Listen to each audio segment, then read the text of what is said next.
Panginoon, salamat dahil kayo'y pwede naming mapuntahan at kami nakikinig sa inyong mga aral at natututo kami, Panginoon. Sa mga kasaysayan sa Biblia, matagal man, napakatagal o masyadong matagal nang nangyari, totoo pa rin yung mga basic truth. Dalangin namin na ipakita mo sa amin ang mga lesson sa buhay ng mga taong ang kanilang mga kasaysayan recorded in the Bible for instruction, for guidance, for teaching. Lead us, teach us, give us wisdom to plumb the depths of your words, to understand the mystery, the teachings, the guidance. In the name of Jesus, your Son, our Lord, we pray with thanksgiving. Genesis 16, 1-3. Abram's wife, Sarai, had not been able to have any children, but she owned a young Egyptian slave woman named Hagar. And Sarai said to Abraham, "The Lord has not given me any children. Sleep with my slave, and if she has a child, it will be mine." Abram agreed, and Sarai gave him Hagar to be his wife. Malaki ang problema ng mag-asawang ito dahil may edad na sila, wala pa silang anak. Hindi pa Abraham ang tawag kay Abram noon, Abram pa lang. At si Sarah ay Sarai pa lang. Pag naiiba kasi ang takbo ng buhay ng mga tao noong unang panahon, naiiba rin ang kanilang pangalan. So, itong si Sarai, nag-give up na hindi na siya magkakaroon pa ng anak. So, nag-isip siya ng plano. At sabi niya sa kanyang asawang lalaking si Abram, "Itong aking katulong, itong aking alipin na si Hagar, ay ibibigay ko sa iyo, anakan mo. At pag siya ay nagdalang taot ng anak, akin yung anak." At pumayag naman itong si Abram, at ibinigay ni Sarai ang kanyang slave girl na si Hagar. Kaugalian ng mga tao nung panahon na ito, ng isang babaeng hindi magkaanak, ay pwedeng magkaroon ng anak sa pamamagitan ng kanyang mga aliping babae na pasisipingan niya sa kanyang asawang lalaki sa usapan na pag nagkaanak, magiging kanya yung anak. Note here that the now's immorality was then's morality. Present-day Christians might be shocked with this behavior, but during the time of Abraham, it was common practice. Nagbabago rin ang pananaw ng mga tao sa paglipas ng panahon. Values, standards, and practices are shaped by context, by the needs and society's response to them. And standards and practices, even within the Bible, change over time. And this is a major challenge to modern-day theologians and religious communities. Ang dilema ng mga religious communities ngayon, na basihan nila ang mga sinaunang teksto, tulad ng Old Testament, tulad ng New Testament, maraming kaugalian noon ang iba na ngayon. May mga ipinagbawal noon ngayon ay ginagawa na rin maging ng mga tinatawag na mananampalataya, at yung mga hindi ginagawa noon na ngayon ay ginagawa. Kaya kung lagi mo lang pagbabasihan ang gagawin mo sa buhay, yung nakasulat sa mga sinaunang teksto, and minus the guidance of the Holy Spirit, and minus understanding of contextualization, people might be oppressed by the texts. Pag lagi mo kang hahanap sa text ng guidance for what you can do, marami kang hindi pwedeng gawin. Hindi ka pwedeng mag-adobo.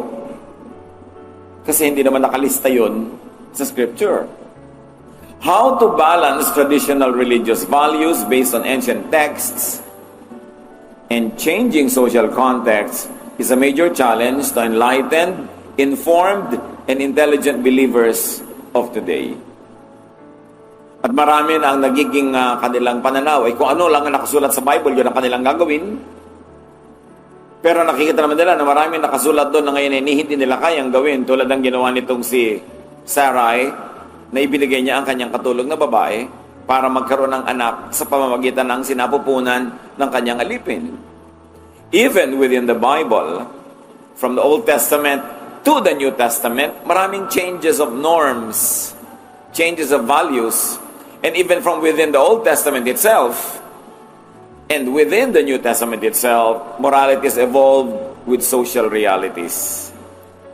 Kahit pa nga sa panahon ng Panginoon na yung mga babaeng nahuhuli sa pangangalo niya ay binabato hanggang mamatay, hindi na niya ipinabato. Ibig sabihin, either Jesus broke the law or He changed the law or he changed the application of the law.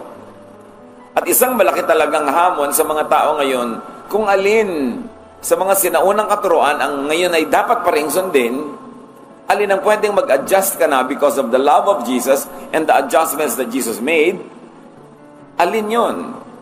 Kaya nagkakaiba-iba mga relihiyon at kuminsan nagtatalo-talo. Merong mga pagsinawim-palad na mapasama sa mga masyadong literal, magbasa, at itinali na ang sarili nila sa tekstong o libu-libong taon na ang tanda. Kuminsan, yung buhay nila ngayon ang nasasakal, nasisikipan, at marami silang hindi magawang kailangan at hinihingi ng pagkakataon sa present day life. There is such a thing as contextualization. That morality is not always that black or that white. Tinitingnan mo ang konteksto, yung nakapaligid ng mga katotohanan, yung mga pangangailangan, at kung ano ang katanggap-tanggap sa karamihan, sa lipunan, sa isang sibilisasyon, lahat yan are factored into shaping contemporary moral values. At marami ngayon masasyak sa ginawa ni Abraham, the father of the faith. So, ibinigay ang babaeng ito para maging ina ng magiging anak ni Sarah. Genesis 16:4. Later, when Hagar knew she was going to have a baby, she became proud and was hateful to Sarai. Nagsimula na ang tarayan, nagsimula na ang usapang babae. Dati, masunurin, mabait, maamo, nakatulong itong si Hagar, pero nung siya na ngayon ang itinatratong asawa ni Abraham at nagdalang tao siya, na ang ibig sabihin, ang magiging anak ni Abraham ay sa kanyang sinapupunan daraan, that the family line would be preserved through her participation, na iba. Yumabang, hindi na niya ngayon ginagalang itong si Sarai, at maaaring sinisimulan pa niya ngayon na gawa ng hindi maganda o ng mga magaspang na bagay, dahil sabi ng verse, she was hateful to Sarai. Nagtatarayan na yung dalawa. Because of a newfound sense of importance or status, therefore a newfound power. So may power play sa loob ng iisang bahay. At kahit saang panahon at lugar, iisa lang ang trono ng reyna sa isang tahanan. Pag dalawa ang reyna, magulo. Nagkakagulo talaga. People tend to abuse when given the power or the space. Kung ayaw mong maabuso ka, don't give the space. Ayaw pala nitong si Sarai na siya baliwalain ng katulong niya. Baka siya nag-isip ng ganitong ideya?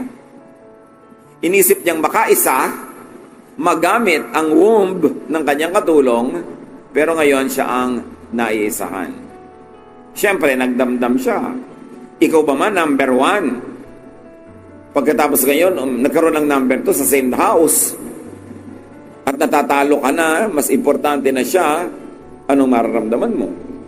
Genesis 16:5. Then Sarai said to Abram, "It's all your fault. I gave you my slave woman, but she has been hateful to me ever since she found out she was pregnant. You have done me wrong, and you will have to answer to the Lord for this." Nagsimula na yung blaming game. Para bang reprise ng istorya ni Adan at ni Eva. Si Eva itong nag-isip na unang kainin ng prutas. Siya ang unang gumawa at kumagat nun. Mamaya, nagsisisihan na sila. Pati ahas, sinisi. So ngayon, sabi ni Sarai kay Abraham, kasalanan mo to eh. Ayan, ginaganyan ako, minamaltrato ako ng dati. Katulong ko lang, slave ko yan. So niya, may masama kang nagawa sa akin ha. Mananagot ka sa Panginoon dahil dito. Conveniently forgetting that it was her idea. No? And usually it is the woman who has the idea. Yung mga kung ano mga ideya na ganyan, kadalasan ang mga mayayaman at malilikot na guni-guni ng mga babae ang nakaka-imbento. Ang lalaki naman, sunod-sunuran lang. O sige, sige darling. Okay, sige. Parang si Adan. Sabi ni Eva, I have an idea. Let's eat this fruit. Sabi ni Adan, okay. Pagka ang lalaki, sobrang passive, oo lang ng oo, nangingibabaw talaga, usapang babae. At maraming tatay ganon. Sige, okay. Sa bagay, pag hindi ka naman umukay, dadabugan ka isang linggo, outside ako lambo ka ng isang buwan, malamig ang kape mo, matabang ang sinigang, mapapa-oo ka na talaga. Sabi niya, kasalanan mo yan. Bakit kaya pwedeng may kasalanan sa Abraham? Pwedeng sobrang attention ang naibigay niya kay mommy-to-be. Alam niya naman siyempre, uy, pakinggan mo tong tiyan ko, nakikinig-kinig naman ito sa Abraham. SJ naman itong siyempre si Sarai. Jealous, di ba? SJ. Parang, ayan, sumisipa-sipa. SJ naman itong si number 1, no? Siguro niya, nahihilo ako, gusto ko kumain ng kamatsiling dilaw, o pula, o berde. Hanap naman si Abraham. Alam niya naman siyempre, pag magiging tatay, talagang nakakaganyan. Kahit sino yung nanay. Kaya pinag-iingatan dapat kung sino binubuntis eh. So nagkagulo. So maaring he was encouraging this mommy-to-be na mag-inarte at Sarai's expense. At 85% naman talaga ng arte ng buntis ay arte, di ba? Eh lalo na't nabibili, pinagbibigyan naman, dumadami ang arte. Which is entitled naman yung babae who is biologically undergoing great changes. So, bakit umabuso itong si Hagar at bakit sinisisi ni Sarai sa Abraham? Kasi nasa pagdadala naman ng lalaki kung magtataray ang number 2 sa number 1. Lalo ngayong mga panahon na ito, maraming number 2 kay titibay ng sikmura. Sila pa ang matatapang, sila nanunugod. Pinapayagan kasi yan ng lalaki. Kung di pinapayagan yun, di mangyayari. Pinapayagan. So alam na alam ni Sarai, ikaw ang may kasalanan nito, kaya nakakaganyan yan. Lumalagay siya sa hindi niya lugar. Ini-usurp niya ang aking position as lady of the house. Kasalanan mo kasi ini-spoil mo. Pero nag-backfire. Yung selfish plan ni number 1, nagamitin yung thy womb ng kanyang katulong. Genesis 16:6, Abraham said, all right, she's your slave and you can do whatever you want with her. You see? Pag nagreklamo ka ng reklamo, hindi ka tumigil ang kakakatsang sa asawa mo, sasabihin ng lalaki, sige, bahala ka na. At yun ang nangyari. Again, we observe a very dynamic morality. Matapos nilang abusuhin itong babaeng ito, na wala naman choice kasi slave siya, kaya lang, nag-abuso rin siya nung nagkaroon na siya ng chance. Ngayon naman, sabi ni Abraham, sige, gawin mo kung ano gusto mo. Total, ikaw naman ang amon niyan. Very dynamic ang kanyang morality ng mga taong ito. Hindi yung, masama yung gagawin mo, blah, blah, blah. So, Genesis 16:6, but Sarai began treating Hagar so harshly that she finally ran away. So, sobra ngayong nabaligtad dahil may lisensya na ni Sir. Inapi-api-api na ngayon itong si number 1, si number 2. Hindi na nakatiis si number 2 kahit pa nga siya ay nagdadalang tao, naglayas. The passive man, like Adam and Abraham, create an atmosphere for women's abuse. And also, women's achievements. Marami mga babae sobrang nakaka-achieve kasi passive nga yung husband. Pero pag passive din ang husband, pwedeng maraming ginagawa ring mali ang babaeng hindi na itutuwid. Genesis 16:7-8, Hagar stopped to rest at a spring in the desert on the road to shore. While she was there, the angel of the Lord came to her and asked, Hagar, where have you come from and where are you going? Disyerto ang paligid. Kung uuwi si Hagar sa kanyang inang bayan na Egypt, tatawid siya ng lifeless, harsh, unforgiving desert. Pero minabuti niya yung gawin yon, nagdadalang tao pa naman, kesa manatili sa bahay ni Sarai. Ang bahay kasi pagka hindi masarap tirhan, lalo't merong alitan, may gulo, talagang lalayasan at lalayasan. O pag umalis ka, ayaw mo muna umuwi. Mamaya na, pwedeng hindi pa umuwi. Itong si Hagar naglayas. Pero sabi sa kanya ng angel of the Lord, which sometimes is used in the Bible for the Lord Himself. Sometimes an angel or a messenger, but sometimes the Lord Himself, the same terminology is used. Sabi niya, saan ka galing at saan ka pupunta? Hindi lang nagtatanong ng direksyon yung angel of the Lord. Pinapamukha niya kay Hagar the folly of what she was doing. Galing ka sa bahay, may bubong, may dingding, may pagkain, may inumin. Nasaan ka ngayon? Nasa desert? Matatawid mo ba yan? Mamamatay ka, pati ang iyong anak. So by that statement, sinasabi ng angel of the Lord that you came from life, now you are headed for death. You are jumping from the frying pan to the fire. It's not a good decision that you are making. In Genesis 16:8 to 9, she answered, I'm running away from Sarai, my owner. The angel said, go back to Sarai and be her slave. Bumalik ka, mas makakabuti sa iyong slave kaysa patay. At may sinasabi rin dito ang angel of the Lord, lumagay ka sa lugar mo. Umalis ka kasi sa lugar mo, slave ka, nag-aasta ka, ikaw yung senyora doon, kaya nagkaganyan, kaya nagkagulo. Bumalik ka sa tama mong kalagyan. And informally and indirectly, the angel of the Lord was telling her, don't forget the good plan when things become difficult. Stay on track. You were supposed to be the mother of Abraham's child. You are not supposed to be some dead corpse in the desert. May plano, kaya nangyari yan. Kaya dapat, nahihirapan ka man, huwag kang umalis sa plano. Immediately, mga kapatid, may application sa buhay natin yan eh. Minsan, pagka humihirap, nakakalimutan mo kung bakit nandun ka sa sitwasyon na yun, na may plano ka. Minsan, nag-aaral ka, humihirap, gusto mo lang mag-give up. Meron kang gustong gawin ng exam, nahihirapan ka, gusto mo lang, huwag nang kunin yun. May ambisyon ka, nahihirapan ka, you want to give up. Stay on track. Notwithstanding the difficulty. Kailangan, kung ano yung pinakamabuting gawin, yun ang gawin mo kahit mahirap. Wala namang kwenta yung dumali nga, pero wala naman din kwenta yung pinupuntahan mo. Genesis 16:10 to 11. Sabi ng angel of the Lord, which tells us na siya ang Lord. Kasi sabi niya, I will give you a son, who will be called Ishmael, because I've heard your cry for help. Bibigyan kita ng anak mo. Can you imagine this? Hindi na anak ni Sarai ang lalabas na sanggol. Sabi niya, bibigyan kita ng anak na lalaki. At sa isang babae tulad niya na alipin, napakalaking pag-asa yung magkaanak na lalaki kasi masyadong male-oriented ang civilization ng araw. Sa lalaki ka nakasandal, nakahawak, nakatapak para sa stability mo. Ngayon, bibigyan siya anak na lalaki. So niya, I'll give you a son who will be called Ishmael because I have heard your cry for help. And the lesson here is very clear, mga kapatid. God hears prayers.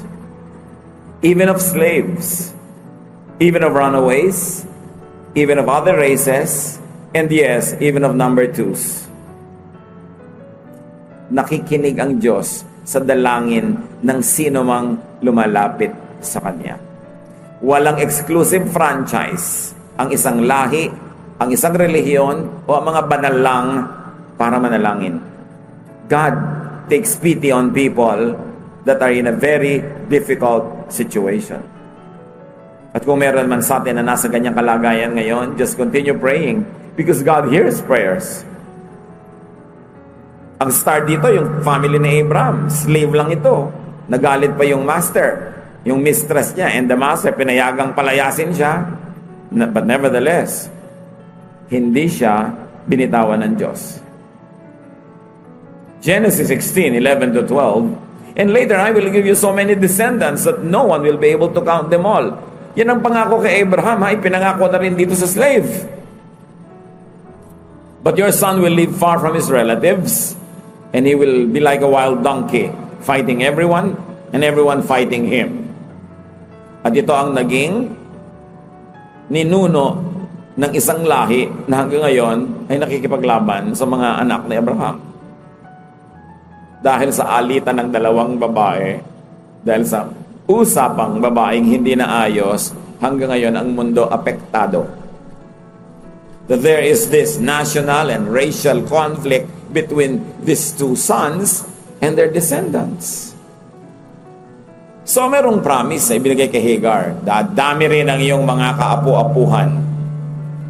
Genesis 16:13, Hagar thought, have I really seen God and lived to tell about it? So from then on, she called him the God who sees me. Katuruan kasi noong Old Testament, bawal makita ang Diyos. Ang makakita sa Diyos, mamamatay. Kaya takang-taka itong si Hagar, nakita ko ba ang Diyos? At nabuhay ako para maikwento pa ito? Sabing ganon? Kaya ang tinawag niya sa Diyos, ang tawag niya, ang pangalan ng Diyos sa kanya, the God who sees me. Dahil hindi ko lang siya nakita, nakikita niya ako. So here, Hagar saw God, another exemption to the rule.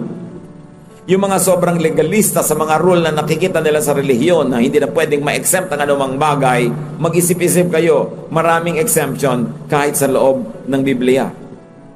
Kaya sabi nga ni Jesus, kayo ba kung may hayop na nabulit, nahulog sa balon, nahulog sa tubig at nalulunod, sabat, hindi ba kayo lalangoy, ahahon nyo yun? Hindi ba kayo magtatrabaho? Hindi ba kayo gagawa ng exemption?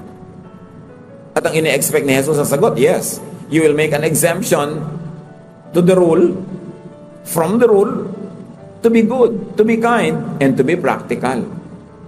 Kaya pag sobra kang religyoso, na bulag ka na sumusunod, kung ano yung nakita mo sa teksto hanggang katoldok-toldukan, hindi mo na iginagalang ang konteksto mo ngayon, yung katotohanan, yung realidad mo, ang nangyayari, sumisikip ang mundo, lumiliit, kumikitid. At kawawa ang maturuan mo at maakay mo dahil ganun din ang mangyayari sa kanya. But what is so important here is that God sees Hagar, which means God sees you and me. Kahit ano ang moral condition mo, kahit ano ang iyong gender, kahit ano ang iyong civil status, kaya disobedient ka o obedient, nakikita ka ng Diyos, binabantayan, at kung nagigipit, naranasan mo ring maapi, maging kawawa, nasusukol ka, nandun ang Diyos para tumulong. Wala siyang pinipili. Mahal ng Diyos ang mga saray, kaya nakita nyo, magkakaroon na sana siya ng solusyon sa kanyang problema, kaya lang nagkaroon ng magulong usapan ng dalawang babaeng ito.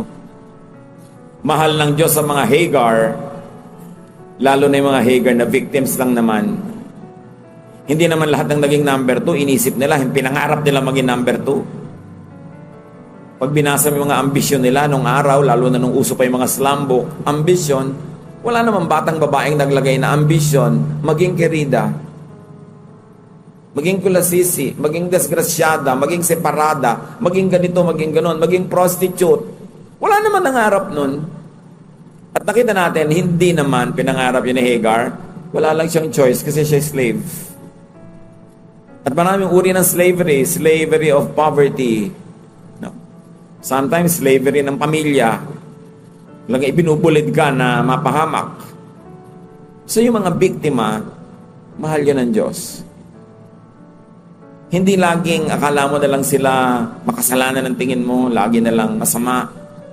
Dahil maraming tao, hindi nila iniibig na mapunta sa kanilang kinakalagyan. And God sees that. Kaya pinagmalasakitan ng Diyos maging si Hagar. Dapat sana yung camera na natili na lang nakatutok kay Sarai. Siya ang bida eh. Bakit sumunod kay Hagar sa desert? At meron pang nangyari, hindi nangyari kay Sarai. Kinausap ng Diyos, mukhaan, diretsahan si Hagar. Kahit sino pwedeng kausapin ng Diyos.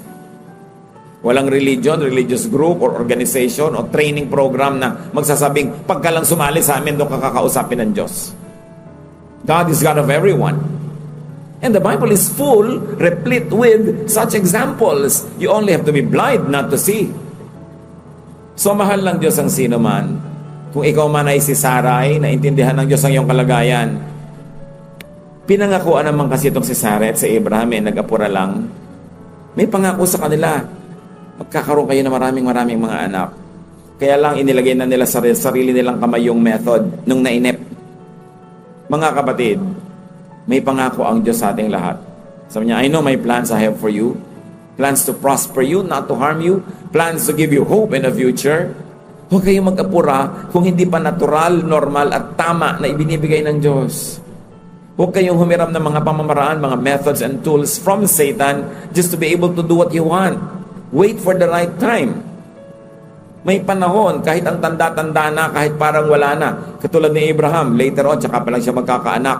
Nung binatilyo na itong si Ishmael, tsaka pa lang nagdalang tao si Sarai. Pag gusto ng Diyos, walang makakapigil. Pag ayaw, walang makakapilit. God does not need an ungodly assistance to be able to bless you. Hayaan nyo siya. Gawin lang yung tama. At kung wala pang tamang magawa, di walang gawin. Kasi may gagawin kang mali sa pagmamadali because of impatience. Nagkagulo-gulo tuloy ito. Hanggang ngayon, ang mundo nahati sa mga naging descendants ng dalawang batang ito na sana hindi na nagkaroon pa ng ganong gulo kung hindi lang nainip masyado sa Abraham at hindi nag-isip si Sarai ng ganon. Sinimulan niya yung pagdadalang tao kasi nitong si Hagar na mayroong sigalot. Kaya yung mga nagdadalang tao, tiyakin yung subukan yung pasayahin ang sarili nyo hanggang maaari. At yung mga nakapaligid sa mga nagdadalang tao, pasayahin yung babaeng nagdadalang tao. Kasi dinaramdam nung bata sa loob ang mga nangyayari kahit nasa loob pa siya. At napatunayan na yan sa field of psychology and in many other scientific fields na may epekto kahit doon sa bata sa loob yung nagaganap. Ay importante na maging considerate sa mga nagdadalang tao. But what is that story to us now? Stick to God's plan. Stick to God's ways. Stick to God's promises. Alamin ninyo, halukayin, itambana ang mga pangako ng Diyos na nasa Biblia. Angkinin. Kaya nga nakasulat yan dan para sa atin. Para sa lahat ng nananalig. Para sa mga Hagar at Sarai din. Don't make ungodly and short-sighted shortcuts like what Abraham did. And remember this, be fair and be good to your Sarai. Kung ikaw si Hagar, lumagay ka sa lugar. Huwag kang maging mayabang. At kung ikaw naman si Sarai, be fair to your Hagar. Lahat ng tao nagre-react sa nangyayari sa kanilang paligid. Lahat ng tao kung minsan pinipilit lang umahon sa malalim na imbornal ng kanilang nakaraan. So sa kuminsan sa kanilang pagpipilit at pagsisikap umahon, may natatapakan, may natatadyakan, may nahihila, pero dahil lang they are trying to survive. Hindi sila nagpasya one day na sisirain ang buhay mo. Nagkataon lang kung minsan ikaw yung naging kakompetensya. Walang personalan. Understand that people are only trying to recover from their past. Or they are trying to survive their present, or they are trying to secure their future. Everybody has insecurities. Kaya hanggat maaari, kung makakapagbigay, pwede mong mahalin ang kapwa, magpasensya. Yun ang dapat gawin, not to treat everybody as your competitor. Abraham naman dapat regulate people around you. Kung na-manage ni Abraham ang dalawang babaeng ito, parang si Doña Victorina at si Doña Consolacion sa Noli at Fili, kung na-handle niya lang mabuti, hindi ubawi sa ganon. Pero para ma-handle yan, dapat marunong kang humarap, makiharap, mag-usap, makipag-usap. Hindi, ay sige, bahala na kayo. Huwag na natin pag-usapan, bahala na kayo. Kailangan mamuno. At maraming gulo sa mga pamilya dahil passive ang ama. Ang ama dapat mag-lead. Magtuwid ng mga mali. Hindi pag may maling anak, sasabihin sa nanay, ayusin mo yung anak mo. Nanay na naman. Magko-correct. Laging nanay na-assign.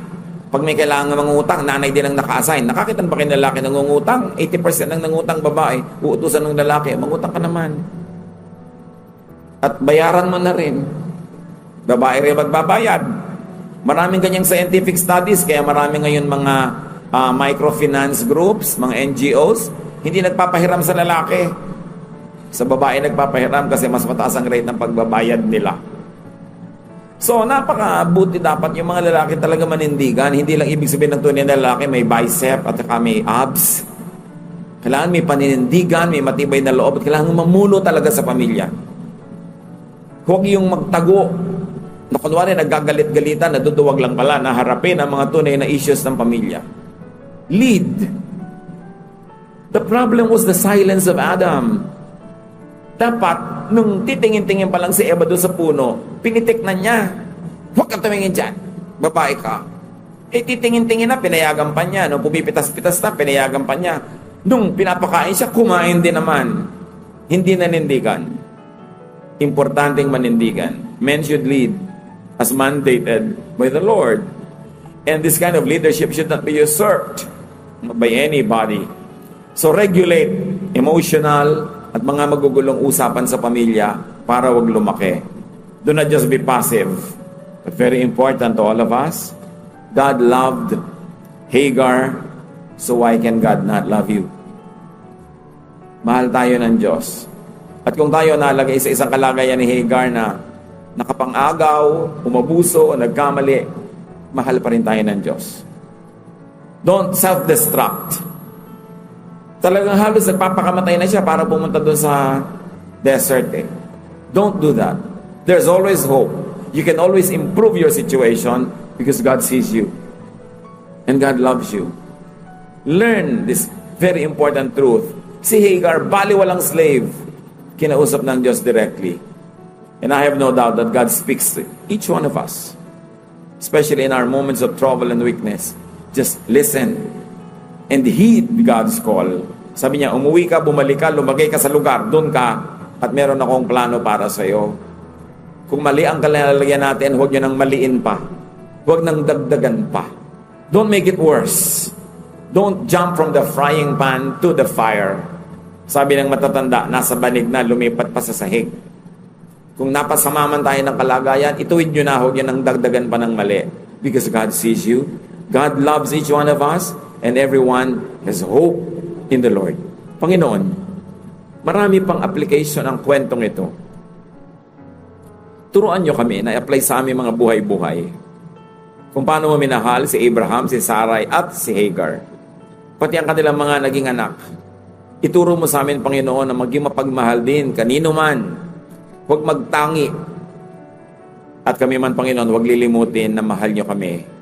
Sa mga panahon na kami nagiging parang Hagar, naaapi, nakakawawa, turuan mo kaming alalahaning nakikita nyo ang aming kalagayan at mahal nyo kami. Lumagay kami sa lugar, improve our situation, and do the right thing. Pagbulay-bulayan natin mga kapatid ang mga katotohanan, hanapan ng very real application sa ating mga buhay. Panginoon, as your people, stay silent before you make us, enable us, empower us to apply this wisdom in our personal lives.